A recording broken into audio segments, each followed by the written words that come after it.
Hello, everyone, and welcome back to Navis Nobilite. I am Captain Zelnick, and today we're continuing our BFG Masterclass with the Inquisition. Now, the Inquisition comes in two parts. It is the Inquisitors themselves, and we'll be talking about the value of taking them as a commander, which is what they're meant to be. And then we're going to talk about the Grey Knights fleet list. So the Inquisitors themselves have benefits. And basically what they are is an alternative commander for any Imperial fleet that will, in effect, give you special bonuses, usually on the Inquisitor ship itself. And in turn, your opponent, if they are a specific type of enemy, will gain certain benefits. So it's in a tournament setting, very much a high risk, high reward scenario. Now, some of them are safer than others. Like Ordo Hereticus doesn't really give you any sort of your enemy any sort of benefit, which makes them a very safe choice.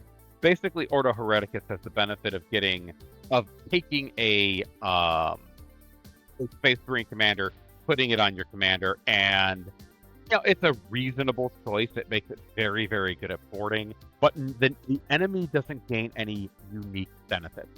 So it's a minimalist commander. You get the benefit of Space Marine equivalent boarding on your flagship. Okay, that's nice. Now, people are really looking at instead things like the Ordo Xenos and the Ordo Malleus for an Inquisitor Lord, especially for playing Grey Knights. The Ordo Xenos Inquisitor Lord has some very impressive benefits. Not only does it have the advantage of taking effectively Space Marine crew, which is really, really nice depending on where you put it. But it has significant benefits against hollow fields and shadow fields, which if you're playing against an Eldar player, that is a huge benefit because it applies to hit and run attacks and boarding acts. You will basically your boarding or hit and run will attack has to succeed on basically the Eldar player will fail on a 1-2 or 3 and will succeed effectively on a 4+. It is it's poorly worded here. No, I'm sorry, you will succeed in a 1 or a 2. My apologies, which is still an increase of a 1/6 opportunity. It's not a huge benefit. The real benefit you're getting out of Ordo Xenos is access to the upgrade table, which is still really, really nice. Like if you can manage to roll any of these, they're good. And they're random, so I can list them off, but there's no point in saying which one is best. Long range sensors gives you a bonus to the leadership, which is great. Targeting matrix is the one everyone wants because all targets the vessel counts all targets as closing when using the gunnery table within 30 and ignores all right shift modifiers when shooting outside of 30, which is hot. Advanced shielding gives you another shield. Tip defense grid gives you another turret.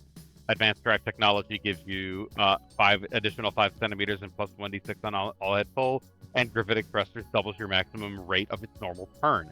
You could have ridiculously large ships pulling off 90-degree turns.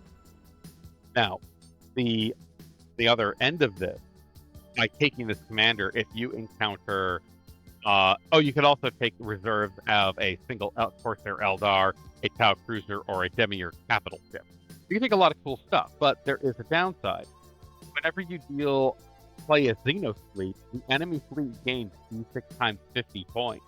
And if you're playing up against Orcs or Tyranids, that's a lot of points. I once played against an Ordo Xenos Inquisitor and got a full squadron of Savage gunships, and he really regretted that choice. So, the Ordo Malleus Inquisitor is very similar in the regards to the benefits. They're immune to all marks of chaos, but if you play against a Mark of Chaos player, they get 3 marks. Namely, they're going to be taking marks of Nurgle and marks of Tzeentch, because those are the ones that matter. Or potentially, that's pretty much that's all they're going to take. Why would they take anything else? But they would also get 3 demon ship upgrades, which can be very useful. So really, the benefits of them is high risk, high reward for really nice benefits. It's really up to you if you want to take them, recognizing that you're going to make certain enemies you face stronger. And for everyone who goes to a tournament, you should always take at least one escort squadron extra in case you encounter one of these players, so you can take full advantage of them giving you free stuff in the battle.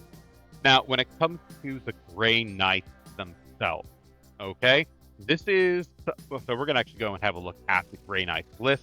They use the majority of their rules from the Space Marine list with a few key changes. Okay, using the Grey Knight Lord, you have to use a Ordo Inquisitor Lord, and with the Ordo Malleus Inquisitor as an option, you should always take the Ordo Malleus Inquisitor Lord. There's no reason not to at any given time, simply because you want your fleet to be properly unified. Yes, it's 100 points. You have great leadership, but you really do want your commander to share in the goodness. Okay, now when it comes to your capital ship options, you have the Grey Knight's Battle Barge, the Inquisitorial Cruiser, the Black Ship as well, and of course, Grey Knight Strike Cruisers. Now, a couple of things. You cannot take there are things you can and cannot do with Grey Knight Strike Cruisers, and this is a very important thing. You can't take Thunderhawk Annihilators. You can't take any of that funky stuff. You're really restricted also in the number of Grey Knight Strike Cruisers you can take. You may take one Grey Knight Strike Cruiser can be taken per 500 points. They make it really clear. So in 1,500 points, which is the standard, you're only getting 3 Grey Knight Strike Cruisers. Now, they are faster than your standard Strike Cruiser, which is really nice. But they're also, they also have certain other benefits, like when you board with the Grey Knight Strike Cruiser or when you board with the Grey Knight's Battle Barge, you can re-roll your boarding action, like Tyranids do. So they really are the best boarding in the game. But you're only going to get 3 of these, so bear that in mind. Now, also critically important, when you take a Inquisitor Lord who does not get that benefit of that Grey Knight benefit. Only the Grey Knight Strike Cruiser and the the Grey Knight Battle Barge have that special rule, so bear that in mind. So what you're going to be doing is you will be taking as many Grey Knight Strike Cruisers as you can. Trust me, you're going to need it. But you're going to be supplementing that fourth, hole that would be a Grey Knight Strike Cruiser with the Inquisitorial Cruiser, because that is actually a remarkably good ship. It's very much worth its points. I usually take it with either torpedoes or Thunderhawk. Generally, Thunderhawks wins out over torpedoes, though. And of course, you have access to your escorts. Now, your escorts are phenomenal and wonderful, and they'll count as Space Marines. These are going to be where the bulk of your fleet is going to really reside. Now, the question is the Grey Knight Battle Barge viable? It is more viable than a standard Battle Barge. And that's saying something, because it does have that unique benefit of better boarding than the standard Battle Barge. However, getting it there is a pain, and is still as vulnerable as a standard Battle Barge. So we are going to say, unless you are trying to be particularly fancy or are just insanely good with Grey Knights, do not take the Grey Knights Battle Barge. And we're not going to be building a list here with it. We're going to be building it with our illustrious Inquisitorial Ordo Malleus Inquisitor, and we are going to next buy up give him his ship, so we need 270 for the Inquisitorial Cruiser, and now we're going to purchase a bunch of Grey Knight Strike Cruisers, or at least as many as we're allowed to take in a 1,500 point game. So take 3. Now you are permitted to give these the upgrade for the Prow Bombardment Cannon. That's up to you. You're only going to be able to take 1 for that, which is kind of an unfortunate truth. So I usually just keep it with Thunderhawk. It's just generally, since they're designed to board, I use them for boarding. If I want firepower, that's what these guys are for. So what I'm going to do, we're kind of lacking on really any kind of firepower. So we're going to take some Gladius, because we just need raw firepower, and the Gladius is such a good choice for it. So is 270 for 6 of them, and then I'm going to also take some Novas, because we need ship cracking power. And as you can see, we're already sitting here at 1435.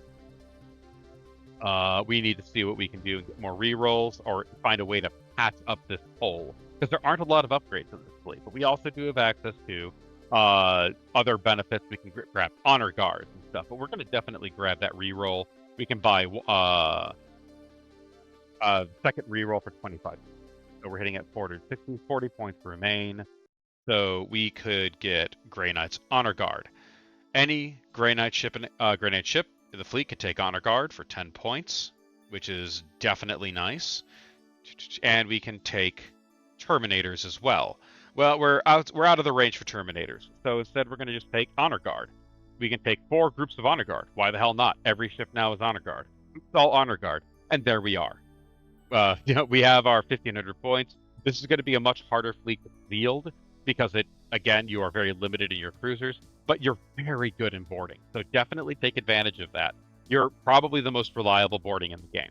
So there you go. All right, everybody. Thank you so much for watching this video, and I'll see you all again in the next one. Bye-bye.